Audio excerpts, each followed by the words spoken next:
Okay, that was fake glass, like what you see in Hollywood movies. But I promise you, at the end of this video, I'm gonna break an actual wine bottle and I'm gonna walk barefoot on actual glass. I don't know how it's gonna go, but it's gonna be interesting. So stick around to the end of this. I hope you guys enjoy this video.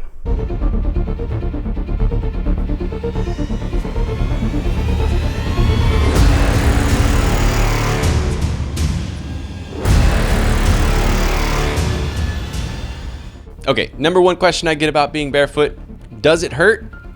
Yes, of course, yeah, it hurts. 90 days of barefoot, you gotta ease into it.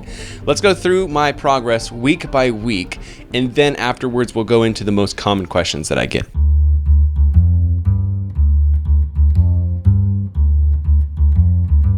All right, the very first week, I've always loved being barefoot, but I knew I definitely would have to go step by step with this. So week one, I basically just started by being barefoot anytime I could be. So that was walking around on the pavement, walking around the house, everything, just being barefoot and just walking everywhere. Week two, now, one of my main goals with going barefoot was to be able to handle trail running barefoot. So I definitely knew I needed to start incorporating some hikes in there. The hike that's near my house has a lot of very fine pebbles on it. And as I was walking up the first hike, I literally felt like I was walking on like a cheese grate or something like that. My feet hurt so much. And when I was about halfway up the incline of that mountain, I actually started to think, should I quit? Should I go back? Because it was hurting so bad. But I just said, let's keep going. No pain, no gain. We got to build these calluses up. Something that was pretty crazy that I wasn't prepared for was my second hike on that second week. I actually ran into a snake while I was running on the trail, and I literally was about 1 or 2 feet away from landing on the snake. I backed up and I took this clip. Oh man. That just scared the shit out of me. Good thing I'm paying attention. Holy. By the end of week two, my feet were definitely really beat up, but I'd started to get some really thick calluses going, and so it was starting to hurt a little bit less, although my feet were still pretty sensitive. So this is what my feet actually looked like after the end of second week.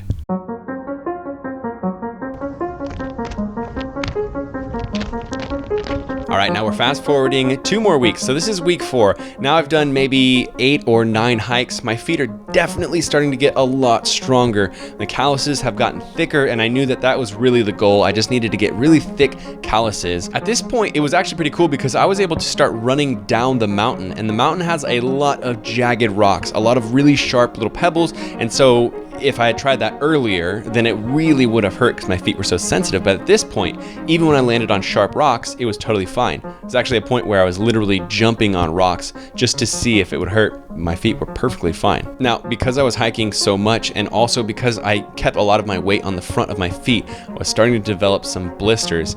So a graphic warning here, but here's what my feet looked like at the end of week 4. Okay, I don't know if you can see it. Kind of gross. My feet are, I just got off of a hike, but you can see there I have some pretty gnarly blisters on my big toe. Oh yeah. This one you can see definitely a lot worse. A little blood blister. A little painful. Not too bad. Luckily I'm not gonna hike for the next 2 days, but yeah. Okay, so now we've built some strength in my feet, in my skin, gotten some really good calluses. And at this point, I had started doing some pavement jogging to get my feet even more strong. And I actually started incorporating some sprints on the beach. And I think probably one of the craziest things that I started doing just to really test to see if my feet would get torn up was I started to sprint on pavement. Yeah, I know, that sounds pretty intense. But I did it, and it was fine, and my feet survived. I think this is the moment in the 90-day challenge where I realized my feet got really strong. Like, to be able to sprint on pavement, there's a lot more, weight going into each step, and that pavement it's really rough, but it was amazing that it didn't hurt. And actually, I tried putting shoes on and running, and it completely screwed everything up. So at this point, my body had really morphed. It had modified, my gait, my run, to being ready for barefoot. but not being ready for having a cushion or a platform underneath my feet, which was pretty crazy. So now we're at the end of this 90-day challenge. This to me is the most exciting part because now I can look back and really break down the pros, the cons of going barefoot, some of the questions that I was getting asked every single time I would post on Instagram. So we're gonna go through that. And then at the end of this section, I'm going to literally walk on actual broken glass from a wine bottle, and we're gonna see how my feet actually stick up to that. So make sure you stick around.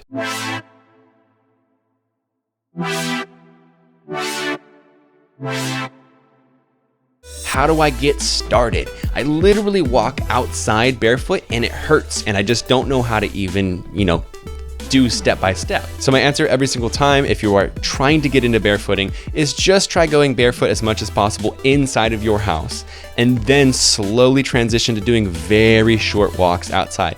I mean, like even 30 seconds or 60 seconds, and then throw your shoes on and finish the rest of your walk. And then the next day, move it to 2 minutes and 3 minutes and 4 minutes and 5 minutes. The second question that pretty much everybody asks is, was I barefoot all the time? Was there any point where I would actually wear shoes? And pretty much the only time I'll wear shoes, even still, is only if I absolutely have to, because it's like a legal situation. So for example, when I'm at the grocery store, so I actually have these very minimalist shoes. They are a very small sole.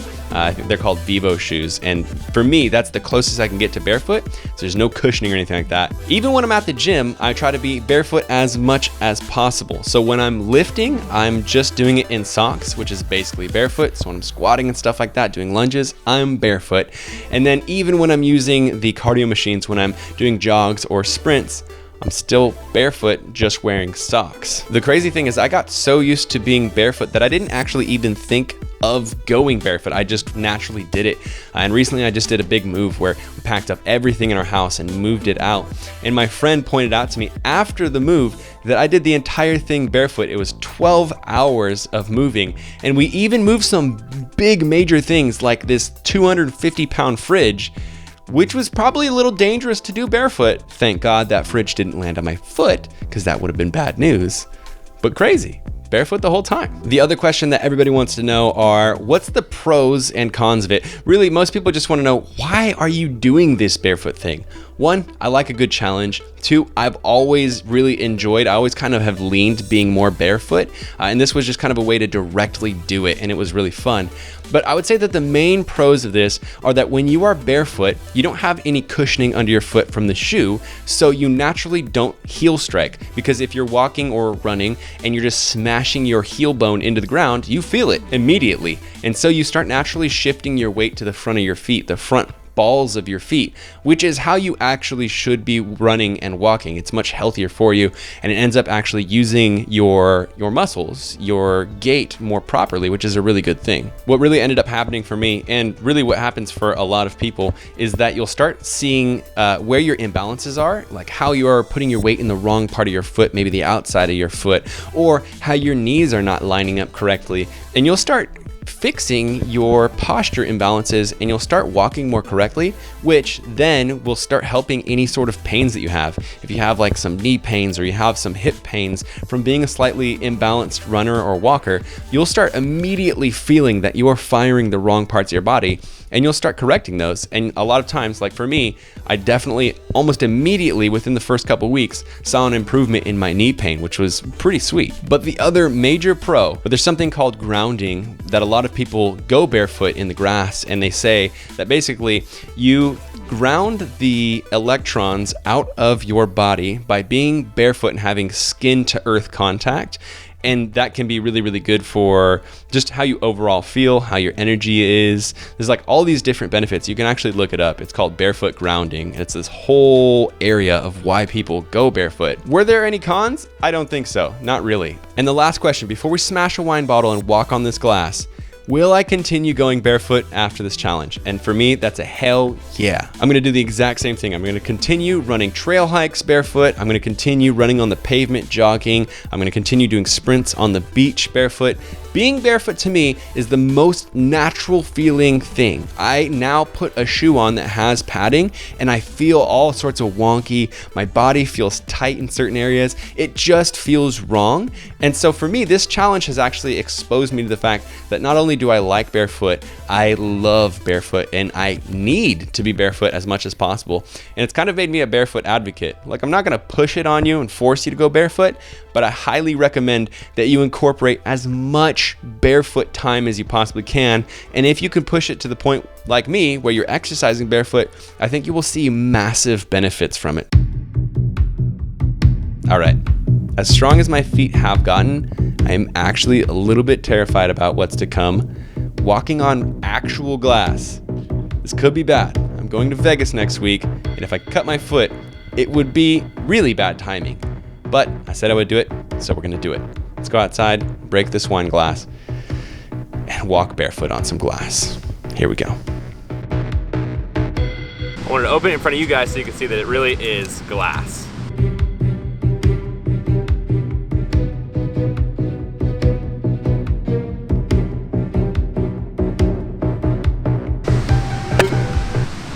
I think you break a wine bottle. Yeah, just smash it.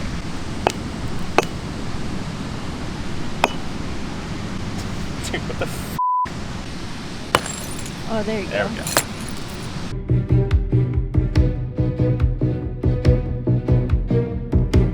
Yeah, that is authentic broken glass. All right, here we go.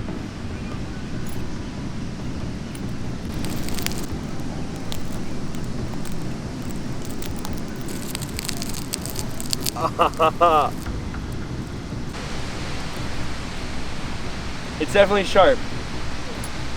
It's almost cutting me. But I think we just did it. Ooh. Okay, a couple pieces stuck in there. Bonus jump.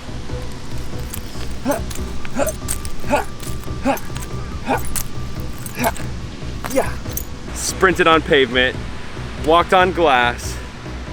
I think we did everything we could possibly do. All right, so actually, I did end up getting some glass stuck in my foot. You can see that. So a couple of other little spots where I can feel like little glass splinters. Broken wine glass was a worthy opponent. I do appreciate you guys watching this whole video. It took a long time to put together, so if you enjoyed it, give it a thumbs up. I'd love to know if this is something you would try in the comments below. Were you cringing at any point? I wanna know what you guys are thinking in the comments below. If you haven't checked it out already, check out my vegan recipe book and my vegan beginner's guidebook. Both of them are on eatveganordieTrying.com. I just turned 29 this week. It was just my birthday. It'd be a fantastic way to show love and support to me. It's also great resources. Make sure you subscribe if you're not subscribed to the channel already, and I will see you beautiful people in the very next video.